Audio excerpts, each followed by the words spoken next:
அந்த ஹஜ் பெருநாளை பற்றி நமக்கு மத்தியிலே அதிகமான பேச்சுக்களோ அதை குறித்த விவாதங்களோ அதிகமாக நடைபெறுவது கிடையாது.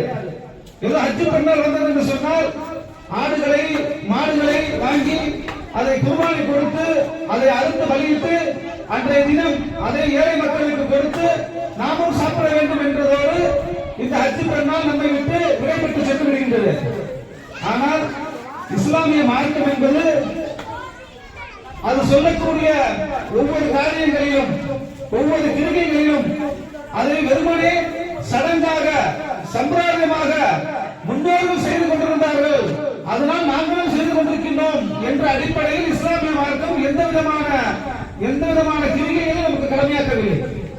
அப்படி என்று சொன்னால் எப்படி நோன்பு பெருநாளை கொண்டாடுவதற்கு முன்னால் நோன்புடைய தாற்பயத்தை புரிந்து நோன்புடைய நோக்கத்தை புரிந்து நல்லபடியாக 30 நாட்கள் அல்லாஹ்வுக்காக நோன்பு நோற்று நாம் பெருநாளை கொண்டாடுகின்றோமோ, அதே மாதிரி ஹஜ் பெருநாள் என்று சொல்லக்கூடிய இந்த ஈதுல் அத்ஹா என்று சொல்லக்கூடிய தியாக திருநாளை கொண்டாடுவதற்கு முன்னதாக அந்த தியாகத்திற்கு அடையாளமாக இருந்த அந்த தியாகத்திற்கு முன்மாதிரியாக இருந்த ஒரு மனிதரை பற்றியும் அவருடைய குடும்பத்தை பற்றியும் நாம் அதிகமாக தெரிந்து கொண்டு அவரை போன்று நாமும் வாழ வேண்டும் என்ற ஒரு உறுதி பிரமாணத்தை இந்த ஹஜ் பெருநாளுடைய தியாக திருநாளை முன்னிட்டு நாம் அப்படிப்பட்ட ஒரு உறுதி பிரமாணத்தை எடுக்க வேண்டும். ஏனென்று சொன்னால் இந்த ஹஜ் பெருநாளுடைய கதாநாயகனாக இருப்பது நம்முடைய பாஷையில் சொல்ல வேண்டும் என்று சொன்னால் இந்த பக்ரீத் என்று சொல்லக்கூடிய இந்த பண்டிகையுடைய ஹீரோவாக இருப்பது நபி இப்ராஹிம் அலைஹிஸ்ஸலாத்து வஸலாம் அவர்கள். அதுதான் ஹஜ் பெருநாள் என்று சொன்னாலே இப்ராஹிம் அலைஹிஸ்ஸலாம் தான். தியாகம் அவர்கள் அல்லாஹ்வுக்கு வழிபட்ட முஸ்லிம்களாக வாழ்ந்து காட்டிய முன் உதாரணம், ஒரு அழகிய முன்மாதிரி. இவற்றையெல்லாம் நாம் நினைவு கூறுவதற்காகத்தான் இந்த ஹஜ் பெருநாள் நமக்கு கடமையாக்கப்பட்டிருக்கின்றது. அப்படி என்ன இப்ராஹிம் அலைஹிஸ்ஸலாம் அவர்கள் முன் உதாரணமாக நமக்கு இருந்து கொண்டிருக்கின்றார்கள். அவரிடத்தில் என்ன அப்படி சிறப்பு இருக்கின்றது, அவருடைய குடும்பத்திலே அப்படி என்ன சிறப்பு இருக்கின்றது என்பதை எல்லாம் நாம் விளங்கிக் கொள்ள கடமைப்பட்டிருக்கின்றோம். அருமையானவர்களே, அல்லாஹ் திருமறை குர்ஆனிலே குறிப்பிடுகின்றான், வஇதிப்தலா இப்ராஹீம ரப்புஹு பிகலிமாத்தின் ஃபஅத்தம்மஹுன்ன. இப்ராஹீமை அவருடைய இறைவன் பலவிதமான கட்டளைகளை கொண்டு சோதித்தான், பலவிதமான கட்டளைகளை கொண்டு சோதித்தான். அப்படி சோதித்த அந்த சோதனையில் ஃபஅத்தம்மஹுன்ன, எல்லா சோதனைகளையும் அவர் வெற்றி கொண்டார். எல்லா சோதனைகளையும் அல்லாஹ்வுக்காக மனம் பொறுத்துக் கொண்டார். அல்லாஹ்வின் மீது நம்பிக்கை கொண்டு அல்லாஹ்வுடைய கட்டளையை எந்த நேரத்திலும் எந்த சூழ்நிலையிலும் நான் நிறைவேற்றுவேன், என்னுடைய ஆசை, என்னுடைய அபிலாசை, என்னுடைய விருப்பம், என் மனம் விரும்பக்கூடிய ஒவ்வொன்றாக இருந்தாலும் அதற்கு மாற்றமாக இறைவன் ஒன்றை சொல்லும் பொழுது என் மனம் எவ்வளவு பிரியப்பட்டாலும் என் மனம் எந்த அளவுக்கு அதை விரும்பினாலும் அதை இறைவன் அதை வேண்டாம் என்று சொன்னால் இறைவனுக்காக வேண்டி நான் பிரியப்படக்கூடிய என் மனம் விரும்பக்கூடிய ஒன்றை அல்லாஹ்வுக்காக நான் தியாகம் செய்கின்றேன் என்று ஒவ்வொன்றையும் அல்லாஹ்வுக்காக அவர் தியாகம் செய்தார். இப்படி ஒவ்வொன்றையும் ஒவ்வொரு சூழ்நிலையிலும் ஒவ்வொரு சந்தர்ப்பத்திலும் அல்லாஹ் ஒவ்வொன்றையும் கொடுத்து அவரை அல்லாஹ் சோதித்துக் கொண்டே இருந்தார். அப்படி அவர் அல்லாஹ்வினால் சோதிக்கப்பட்ட ஒவ்வொரு சோதனையிலும் முழுமையாக அவர் வெற்றி கொண்டார். அல்லாஹ்வின் மீது நம்பிக்கை கொண்டு அவருடைய திருப்திக்காக மட்டுமே இந்த உலகத்தில், அவருடைய திருமுகத்திற்காக மட்டுமே இந்த உலகத்தில் தன்னுடைய வாழ்க்கையை முழுவதுமாக அமைத்துக் கொண்டார். இப்படி அமைத்துக் கொண்டதன் காரணத்தினால் தான் அல்லாஹ் அவரை பார்த்து சொன்னார், இன்னி ஜாயிலுக லின்னாசி இமாமா, நிச்சயமாக ஒட்டுமொத்த மனித சமூகத்திற்கும் உம்மை நாம் தலைவராக்கப் போகின்றேன். சாதாரண விஷயம் இல்ல, ஒரு மஹல்லாவுடைய தலைவர் அல்ல, அல்லது ஒரு மாவட்டத்துடைய தலைவர் அல்ல, ஒரு மாநிலத்துடைய தலைவர் அல்ல, ஒரு நாட்டுடைய தலைவர் அல்ல, ஒட்டுமொத்த மனித சமூகத்திற்கும் இன்னி ஜாயிலுக லின்னாசி இமாமா, ஒட்டுமொத்த மனித சமூகத்திற்கும் உம்மை நாம் இமாமாக தலைவராக ஆக்கப் போகின்றேன் என்று அல்லாஹ் அவருக்கு வாக்குறுதி கொடுத்தான். எவ்வளவு பெரிய விஷயம் சிந்திச்சு பாருங்க. சாதாரண முஹல்லாவுடைய தலைவராக இருந்தாலே எவ்வளவு பவர் இருக்கும், ஒரு மாவட்ட தலைவராக இருந்தா எவ்வளவு பவர் இருக்கும், ஒரு கட்சியில ஒரு மாநிலத்தின் தலைவராக ஒரு நாட்டிற்கே தலைவர் என்று சொன்னால் எவ்வளவு பெரிய பவர் இருக்கும். ஒட்டுமொத்த மனித சமூகத்திற்குமே ஒருவரை தலைவராக அல்லாஹ் அடையாளப்படுத்துகிறார் என்று சொன்னால் அல்லாஹ் சும்மா அந்த தலைவர் பதவியை கொடுத்திருப்பானா? சிந்திச்சு பார்க்கணும். எந்த அளவுக்கு அப்ப அவர் சோதனைகளுக்கு உட்படுத்தப்பட்டிருப்பார். எல்லா சோதனைகளையும் அவர் எதிர்கொண்டு அல்லாஹ்விற்காக வேண்டி அதை பொறுத்துக் கொண்டு அல்லாஹ்வுடைய திருப்திக்காக வேண்டிய அந்த சோதனையை அவர் எதிர்கொண்ட காரணத்தினால்தான் ஒட்டுமொத்த மனித சமூகத்திற்கும் அல்லாஹ் அவரை தலைவராக்கினான். பாருங்க, சுப்ஹானல்லாஹ். நமக்கெல்லாம் இன்னைக்கு உலகத்துல ஒரு பதவி கிடைச்சா அந்த பதவியை நம்ம மட்டும் வச்சுக்கணும்னு நினைப்போம், நாம மட்டும் அனுபவிக்கணும்னு நினைப்போம், நம்மை தாண்டி அந்த பதவி யாருக்குமே போகக்கூடாதுன்னு நினைப்போம். ஆனால் இப்ராஹிம் அலைஹிஸ்ஸலாம் அப்படி நினைக்கல. காலு இன்னி ஜாயிலுக லின்னாஸி இமாமா, உங்களை நான் ஒட்டுமொத்த மனித சமூகத்திற்கும் தலைவராக்கப் போகின்றேன் என்று அல்லாஹ் சொல்லும் பொழுது காலு மின் துர்ரியத்தி, யா அல்லாஹ் என்னுடைய வழித்தோன்றலுக்கும் இந்த வாக்குறுதி சேருமா என்று கேட்கிறார்கள். சுப்ஹானல்லாஹ். எனக்கு மட்டும்தான் இந்த வாக்குறுதியா, என்னை தொடர்ந்து வரக்கூடிய என்னுடைய வழித்தோன்றலுக்கும் இந்த வாக்குறுதி கிடைக்குமா என்று கேட்கின்றார்கள். அப்ப தனக்கு அல்லாஹ்வின் புறத்திலிருந்து தான் மட்டுமே சோதனை எதிர்கொண்டு தன்னுடைய குடும்பம் மட்டுமே சோதனை எதிர்கொண்டு ஒவ்வொரு சோதனையையும் நிலை குலையாமல் அல்லாஹ்வின் மீது நம்பிக்கை வைத்து அல்லாஹ்வுடைய திருமுகத்திற்காக மட்டுமே வாழ்ந்த ஒரு மனிதனை பார்த்து ஒட்டுமொத்த மனித சமூகத்திற்கும் நீ தலைவர் என்று சொல்லும் பொழுது நான் மட்டும் தலைவரா, என்னை பின்தொடர்ந்து வரக்கூடிய என்னுடைய வழித்தோன்றலுக்கும் அந்த பதவி கிடைக்குமா என்று கேட்கின்றார்கள். அப்போ தனக்கு கிடைத்த நலவு, தனக்கு கிடைத்த அந்த சோதனை, அந்த சோதனை மூலமாக அல்லாஹ்வின் புறத்திலிருந்து அவருக்கு கிடைத்த அந்த நலவு எல்லோருக்கும் கிடைக்க வேண்டும் என்று நினைக்கக்கூடிய அளவிற்கு இலகிய மனம் படைத்தவராக நம்முடைய ஆதி தந்தை இப்ராஹிம் அலைஹிஸ்ஸலாம் இருந்து கொண்டிருக்கிறார்கள். மார்க்கத்துடைய தந்தை. அப்ப சிந்திச்சு பார்க்கணும். அல்லாஹ் சொல்றான், கண்டிப்பா அந்த வாக்குறுதி உங்களுடைய சமூகத்திற்கும் சேரும். ஆனால் காலலா யனாலு அஹ்லுல் வாலிமீன், யார் அநியாயம் செய்கின்றார்களோ, யார் அக்கிரமம் செய்கின்றார்களோ அவர்களுக்கு இந்த வாக்குறுதி கிடைக்காது என்று அல்லாஹ் அவருக்கு பதிலளிக்கின்றான். அப்படி என்று சொன்னால் எந்த அளவுக்கு இப்ராஹிம் அலைஹிஸ்ஸலாம் அவர்கள் தங்களுடைய வாழ்க்கையில் அல்லாஹ்வுடைய திருமுகத்திற்காக வேண்டிய தங்களுடைய வாழ்க்கையை அர்ப்பணித்திருப்பார்கள் என்பதை நாம் சிந்தித்து பார்க்க கடமைப்பட்டிருக்கிறோம் அருமையானவர்களே. அதனால்தான் அல்லாஹ் ரப்பல் ஆலமீன் திருமறை குர்ஆனிலே குறிப்பிடுகிறார், கத் கானத் லகும் உஸ்வத்துன் ஹஸனத்துன் ஃபீ இப்ராஹீம வல்லதீன மஅஹு, நிச்சயமாக இப்ராஹிமிடத்திலும் இப்ராஹீமோடு இருந்தவர்களிடத்திலும் உங்களுக்கு அழகிய முன்மாதிரி இருக்கின்றது. அழகிய முன்மாதிரி, நீங்கள் எப்படி வாழ வேண்டும், உங்களுடைய வாழ்க்கை எப்படி அமைய வேண்டும், உங்களுடைய வாழ்வு எப்படி நடைபெற வேண்டும் என்பதற்கான அனைத்து விதமான முன்மாதிரிகளையும் இப்ராஹிம் அலைஹிஸ்ஸலாம் இடத்தில் அல்லாஹ் வைத்திருந்தான். அல்லாஹ் எதை விரும்புகின்றானோ அதை அப்படியே செய்யக்கூடியவராக இருந்தார். அதனால அல்லாஹ் திருமறை குர்ஆனிலே குறிப்பிடுகின்றான், இது காலலகு ரப்புஹு அஸ்லிம் கால அஸ்லம்து லிரப்பில் ஆலமீன். அல்லாஹ் அவரை அழைத்து இப்ராஹீமே எனக்கு கட்டுப்பட்ட முஸ்லிமாக மாறிவிடு என்று சொன்னவுடன் கால அஸ்லம்து லிரப்பில் ஆலமீன், அகிலங்களின் இறைவனாகிய அல்லாஹ்வுக்கு நான் முற்றிலும் வழிபட்ட முஸ்லிம்கள் ஒருவனாகி விட்டேன் என்று அவர் கூறினார். சுப்ஹானல்லாஹ்.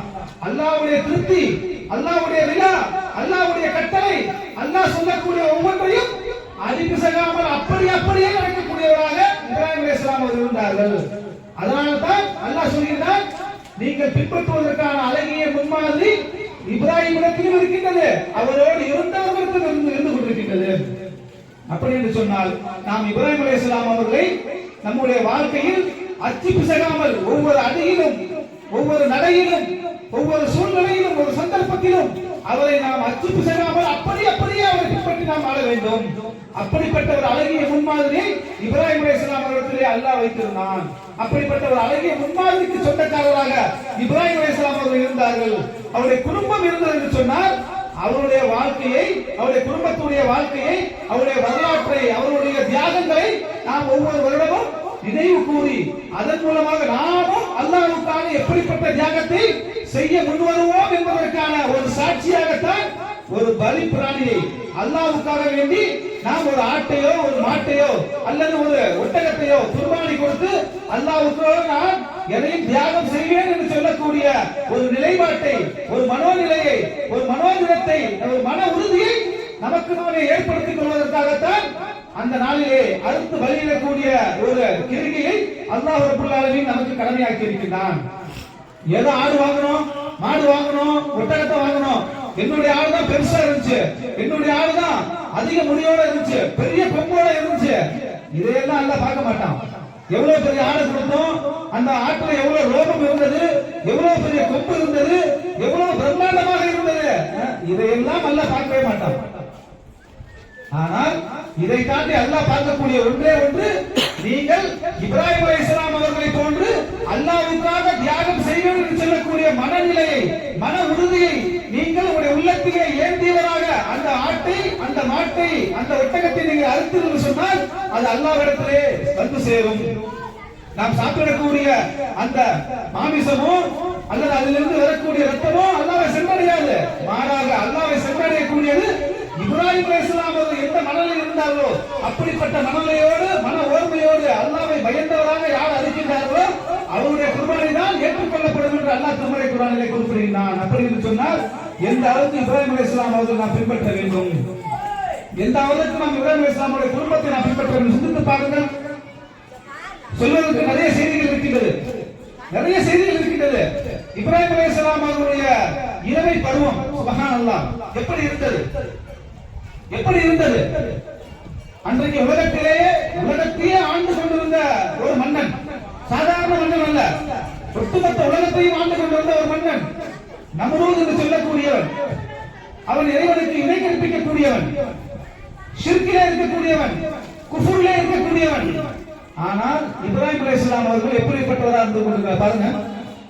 இளமை பருவத்திலே, சிறு பிராயத்திலேயே தங்களுடைய தந்தையை பார்த்து சொல்கின்றார். இப்ராஹிம் அலைஹிஸ்ஸலாம் அவருடைய குடும்பம் என்பது அடிப்படையில் சிலைகளை வடித்து அதை வியாபாரம் செய்யக்கூடிய ஒரு குடும்பத்தை சேர்ந்தவர்கள்.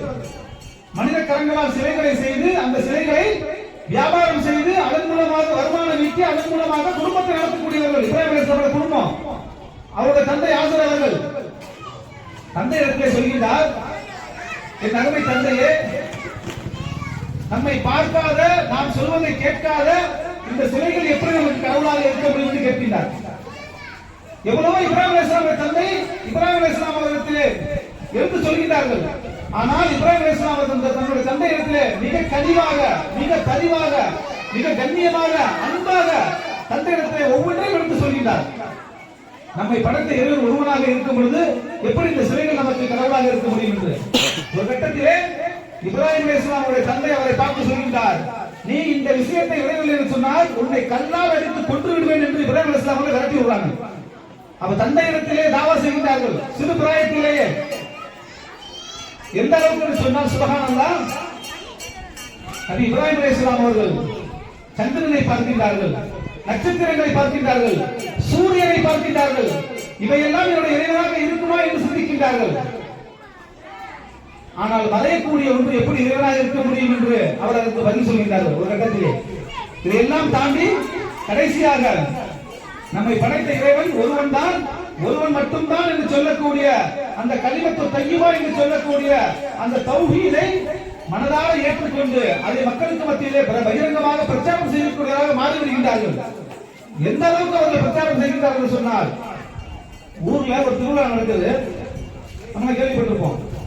எல்லாரும் அந்த காலத்துல திருவிழானாக்கா ஊருக்கு ஒதுக்குப்புறமா போயிடுவாங்க, போயிட்டு நிறைய அந்த திருவிழா செய்வாங்க. அந்த காலத்துல ஒரு 5000 வருஷத்துக்கு முன்னாடி நடந்த சம்பவம் இது. இப்படி திருவிழா நடக்கும் பொழுது எல்லாரும் ஊரை விட்டு வெளியே போய் அந்த திருவிழா செய்வதற்காக போறாங்க. இப்ராஹிம் அலைஹிஸ்ஸலாம் அவர்கள் அங்க இருக்கக்கூடிய சின்ன சிலைகள் எல்லாம் உடைச்சிட்டு பெரிய சிலைகளை கையில கொண்டாடி வச்சிடறாங்க. மக்கள் எல்லாம் வந்து பார்க்கிறாங்க, என்ன இப்படி ஆயிடுச்சு நம்ம கடவுளுக்கு என்பதாக நினைக்கின்றார்கள். இதை யார் செய்திருப்பார் என்று ஒவ்வொருக்கு மத்தியிலே கேள்வி கேட்கின்றார்கள். இப்படி கேள்வி கேட்டுக்கொண்டே இருக்கும் பொழுது இதை இப்ராஹிம் தான் செய்திருப்பார் என்று அந்த மக்கள் விளங்கிக் கொள்கின்றார்கள். அவரை கூட்டி விசாரிக்கிறாங்க. அப்ப இப்ராஹிம் அலைஹிஸ்ஸலாம் அவங்க எவ்வளவு அறிவுபூர்வமா பேசுறாங்க பாருங்க, மக்களுக்கு மத்தியில எவ்வளவு பெரிய எதிர்ப்பை சம்பாதிக்கிறாங்க பாருங்க அல்லாஹ்வுக்காக. அந்த மக்கள் சொல்றாங்க, இந்த சிலைகளுக்கு மத்தியிலே சண்டை வந்து விட்டது, அதனால் ஒன்று ஒன்றோடு அடித்துக் கொண்டு தாக்கிக் கொண்டு சிலைகள் உடைந்து விட்டது, எல்லா சிலைகளும் இந்த பெரிய சிலை உடைத்து விட்டது சொல்கின்றார்கள். அப்ப அந்த மக்கள் சொல்றாங்க, இந்த சிலை எப்படிப்பா சண்டை போடுவோம், அது எப்படிப்பா பேசுவோம் என்பதாக. அப்ப அதைத்தான் இப்ராஹிம் அலைஹிஸ்ஸலாம் அவங்க கேட்கிறாங்க, அதைத்தான் நானும் சொல்றேன், இது எப்படி உங்களுடைய கடவுளாக இருக்க முடியும் என்று. இப்படி அல்லாஹ்வை ஏற்றுக்கொண்ட ஒரே காரணத்தினால் அல்லாஹ்வை மறுக்கக்கூடிய, இறைவனுடைய இருப்பை மறுக்கக்கூடிய அந்த மக்களுக்கு மத்தியிலே மிகப்பெரிய ஒரு விரோதத்தை சம்பாதித்துக் கொள்கின்றார்கள் இப்ராஹிம் அலைஹிஸ்ஸலாம் அவர்கள். அந்த நம்ரூத் என்று சொல்லக்கூடிய மன்னரிடத்திலே இப்ராஹிம் அலைஹிஸ்ஸலாம் அவர்கள் அழைத்து செல்லப்படும் பொழுது இப்ராஹிம் அலைஹிஸ்ஸலாம் அவர்களுக்கும் மத்தியிலே ஒரு விவாதம் நடக்கின்றது. அதையெல்லாம் திருமறை குர்ஆனில் பதிவு செய்யலாம். சிந்திச்சு பாருங்க, இப்ராஹிம் அலைஹிஸ்ஸலாம் எந்த அளவுக்கு மிக அறிவுபூர்வமாக அல்லாஹ்வின் பக்கம் மக்கள் அழைச்சிருக்காங்க பாருங்க. இப்ராஹிம் அலைஹிஸ்ஸலாம் சொல்றாங்க, என்னுடைய இறைவன் உயிர் கொடுக்கவும் செய்வான், உயிரை எடுக்கவும் செய்வான் என்று. அப்ப அந்த மன்னன் சொல்றான், ஒரு கைதியை கூட்டுவாங்க, ஒரு கைதியை கூட்டுவாங்க, கூப்பிட்டு வராங்க. கூப்பிட்டு வந்த உடனே அந்த கைதியை அவன் கொலை செய்கின்றான். அந்த மன்னன், என்னால உயிரை எடுக்கவும் முடியும். இன்னொரு கைதியை கூட்டுவாங்க, அவன் உண்மை செய்யாம விட்டுறான். அப்ப என்னால உயிர் கொடுக்க முடியும், உன்னுடைய இறைவன் உயிரை கொடுக்கவும் முடியும், உயிரை எடுக்கவும் முடியும் என்று சொன்னால் என்னாலேயே அது மாதிரி முடியும் அப்படிங்கிற அந்த மன்னன். இது சொன்ன உடனே இப்ராஹிம் அலைஹிஸ்ஸலாம் அவர்கள் கொஞ்சம் கூட யோசிக்காமல் ஒரு அழகான ஒரு உதாரணத்தை சொன்னார்கள். என்னையும் உன்னையும் படைத்த இறைவன் கிழக்கிலே சூரியனை உதிக்க செய்து அதை மேற்கிலே மறைய செய்கின்றான். உண்மையிலேயே என்னுடைய இறைவனுக்கு சவால் நடக்கூடிய அளவுக்கு உனக்கு சக்தி இருந்தது சொன்னால் மேற்கிலே மறையக்கூடிய சூரியனை மேற்கிலிருந்தே உதயத்தை பார்ப்போம் என்று சொன்னார்கள். சுப்ஹானல்லாஹ். இந்த வார்த்தையை சொன்ன உடனே அந்த அமைச்சரில் இருந்த அந்த மன்னன் வெட்கி தலை குனிந்து பதில் சொல்வதற்கு திராணி இல்லாமல் மிகப்பெரிய ஒரு தலைக்குனிவை, ஒரு சங்கடத்தை அவன் அந்த இடத்திலே உணர்ந்து அப்படியே வெட்கி தலை குனிந்து கொண்டான் என்று திருமறை குர்ஆன் பேசுகின்றது. இப்படியெல்லாம் அல்லாஹ்வுக்காக வேண்டி தன்னுடைய இளமை பருவத்திலேயே அல்லாஹ்வுடைய தீனுக்காக வேண்டி தன் நாட்டு மன்னனையே எதிர்த்து களமாடக்கூடிய அளவுக்கு இப்ராஹிம் அலைஹிஸ்ஸலாம் அவர்கள் துணிந்தார்கள் என்று சொன்னால் அல்லாஹ்வின் மீது அவர்கள் வைத்திருந்த நம்பிக்கை, அவர்கள் வைத்திருந்த நம்பிக்கை, அந்த தவக்குல் நமக்கு இன்றைக்கு வர வேண்டும் என்பதற்காகத்தான் இந்த தியாக திருநாள். ஒரே ஒரு உதாரணத்தை உங்களுக்கு சொல்கின்றேன் சகோதர சகோதரிகளே. நம்முடைய பிள்ளைகளுக்கெல்லாம் நம்முடைய பேர் தெரியும், அப்பா பேர் தெரியும், அம்மா பேர் தெரியும். அதை தாண்டி நம்முடைய தாதா தாதி பேர் தெரியும், நானா நானி பேர் தெரியும். அந்த நானா நானியோட அம்மா அப்பா பேர் யாரும் பிள்ளைகளுக்கு தெரியுமா? அதிகபட்சமா பெரும்பாலும் தெரியாது. நம்ம தாதாவுடைய தாதா பேர் பிள்ளைகளுக்கு தெரியுமா? தெரியாது. யாருமே தெரியாது, நமக்கே தெரியாது. இதான் நமக்கும் அவர்களுக்குமான தொடர்பு. பாருங்க, ஒரு தலைமுறை என்பது ஒரு 33 வருஷம். ஒரு தலைமுறையை தாண்டி அடுத்த தலைமுறை தெரிஞ்சு வச்சிருப்போம், அதற்கும் அடுத்த தலைமுறை முந்தைய தலைமுறை தெரிஞ்சு வச்சிருப்போம். ஒரு 100 வருஷத்துக்கு முன்னாடி வாழ்ந்த நம்முடைய குடும்பத்தை சேர்ந்த நமக்கு முன்னால் வாழ்ந்த நம்முடைய மூதாதையர்கள் பத்தி நமக்கு தெரியாது. எனக்கு எங்க அப்பா பேர் தெரியும், எங்க தாதா பேர் தெரியும், எங்க தாதாவோட தாதா பேர் தெரியாது. ஆனா தாதாவோட தாதா இருந்திருக்காரு, அது மூலமா தாதா வந்திருக்காரு, அது பிறகு அப்பா வந்திருக்காரு, இதான் தொடர்ந்து. ஆனா என்னுடைய குடும்பத்தை சேர்ந்த என்னுடைய தாதாவை தாண்டி எனக்கு யாருமே தெரியாது. இதுதான் எல்லாத்துக்குமான ஒரு நிலைமை, எல்லாத்துக்கும் இந்த எடுத்துக்காட்டு தான். அப்ப 100 வருஷத்துக்கு முன்னால் வாழ்ந்த நம்முடைய குடும்பத்தை சேர்ந்த ஒருவரை பற்றி நமக்கு தெரியாது. அவர் பேர் என்ன, அவருடைய கேரக்டர் என்ன, அவர் எப்படி இருப்பாரு, அவர் கருப்பா இருப்பாரா, சகப்பா இருப்பாரா, அவர் குள்ளமா இருப்பாரா, உயரமா இருப்பாரா, அவர் கோபக்காரரா அல்ல நல்ல மனுஷனா, எதுவுமே நமக்கு தெரியாது. 100 வருஷத்துக்கு முன்னாடி வாழ்ந்த ஒரு மனிதரை பற்றி நம்முடைய குடும்பத்தை சேர்ந்தவரை பற்றி நமக்கு தெரியாது. ஆனால் 5000 ஆண்டுகளுக்கு முன்னதாக வாழ்ந்த ஒருவரை பார்த்து உங்களுடைய தந்தையுடைய மார்க்கத்தை நீங்கள் பின்பற்றுங்கள், நீங்கள் பின்பற்றக்கூடிய இந்த மார்க்கத்துடைய தந்தை இவர்தான் என்று அல்லாஹ் குறிப்பிடுகிறார் என்று சொன்னால் இப்ராஹிம் அலைஹிஸ்ஸலாம் அவங்க எந்த அளவுக்கு தன்னுடைய வாழ்க்கையை வாழ்ந்து காட்டியிருப்பார்கள்.